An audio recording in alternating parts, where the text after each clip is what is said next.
There we go. Okay, we're rolling. We'll pick more up in just a second after the break, but for now, we're talking about the lab report number 3. We have a discussion of the graph. We've got data we made up. We will send you guys the picture. We are now in the process of placing the line of best fit across here. The important thing being to use a ruler to make sure it actually is straight. Now, I will not use a ruler because I don't have one, but I'm pretty good at this with just my bare hand. We'll just kind of go for it. Let's see. Now, of course, I've got the pressure of having to make a straight line. That's pretty good, right? Okay. Okay, so imagine I did that with a ruler. Good. Now notice a couple things. First of all, this is kind of repeat, but I think it's never, so line of best fit, tips, first ruler,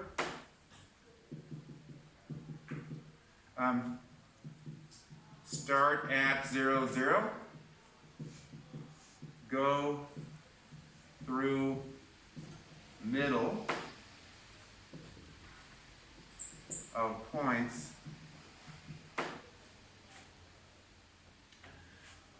and that do not connect points. So just to explain what does going through the middle mean.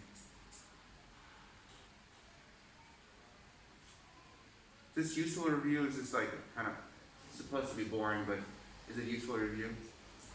No? Yes? Maybe? Okay, we'll just pretend somebody said yes. I'll just keep going. Through the middle means don't put it all above or below all the data points. If you take a look at my straight line, how many points are on the line?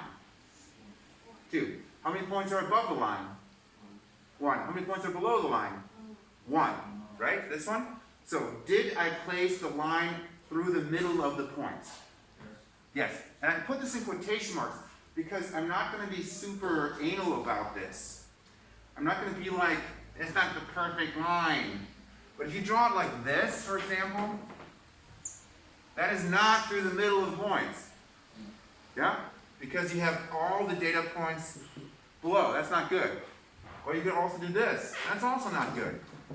That's below. Not good. Yes, Colin? No, it's just like... Okay. And you can use a computer to do this if you wanted to, but it's important practice for us to do it by hand because on the test, you might have to do it by hand. Okay? But if you want it for the lab, do it with the computer. That's cool. You can do that. Use Excel, for example, if you like trying out computer stuff. That's cool. So let's get rid of the ones that are wrong. Good. We've got the line of best fit. This is worth 2 points for our analysis section. Analysis/discussion section.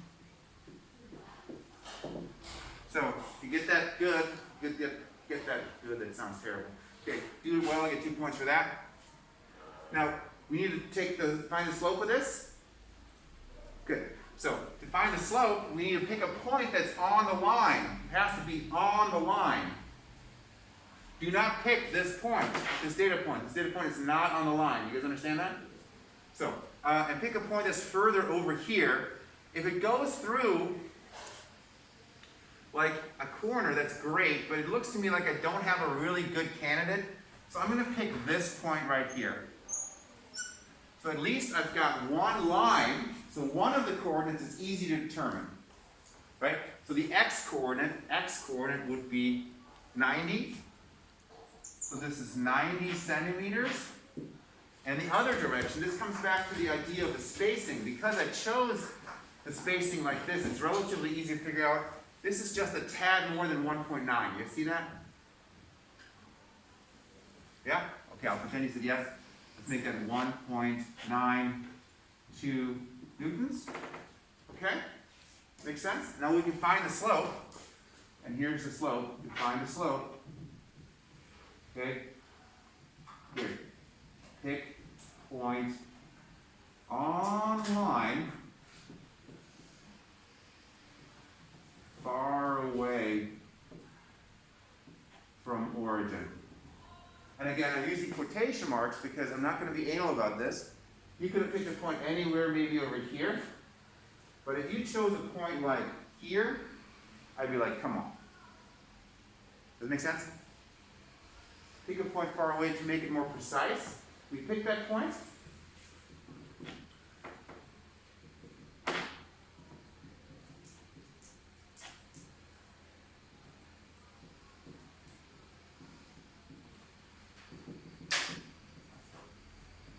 And now we can calculate the slope, and that's the y value of that point divided by the x coordinates of that slope point.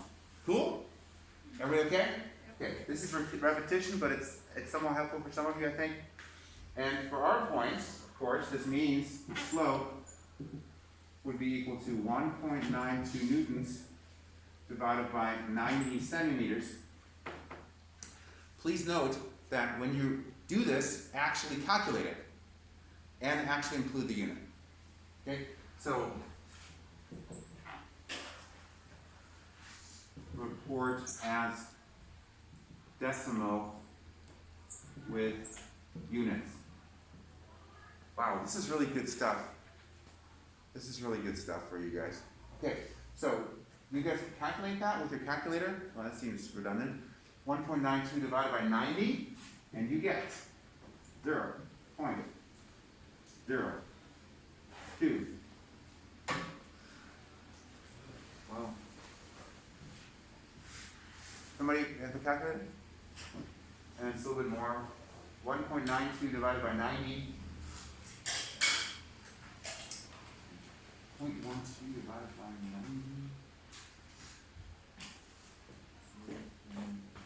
Do you have it, Justin? Somebody's mumbling over here. Do you have it?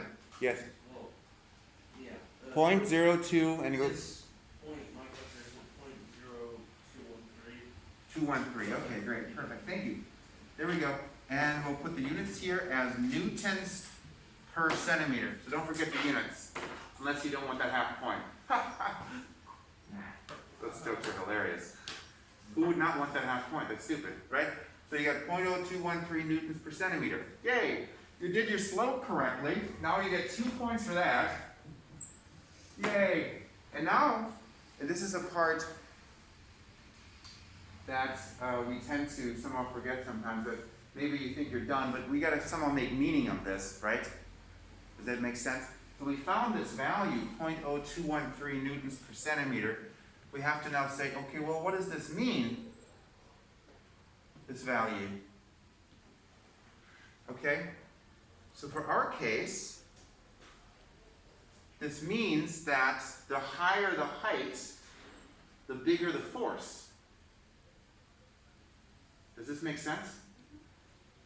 So this means we found that 0.0213 newtons per centimeter times the height is the force. And we actually know one example that we should know the value for. What is that?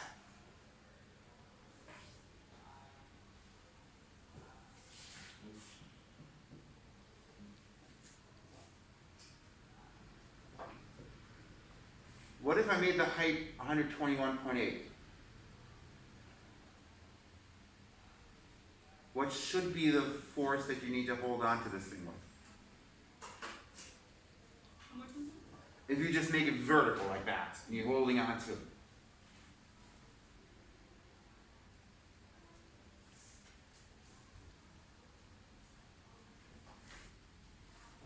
So if we have this force sensor, and we hold it and have the mass hanging, this should remind you of the lab we did first. What was the first lab we did? We just held masses with the force sensor, right? Okay, and we found that for holding it like that, which is the equivalent of not having a ramp, right? It should be just m times g. Agreed? Because that's just the gravitational force that we're holding it with. So we should find, this is kind of our Referenzwert, right? Our Referenzwert, or our expected value, that it should be its mass, which is in our case 0.26 kilograms, times 9.8. Okay, let's take a break. I'll pick it up right there after the break. And I'm going to get another marker that doesn't look like I just cut my hand or murdered somebody.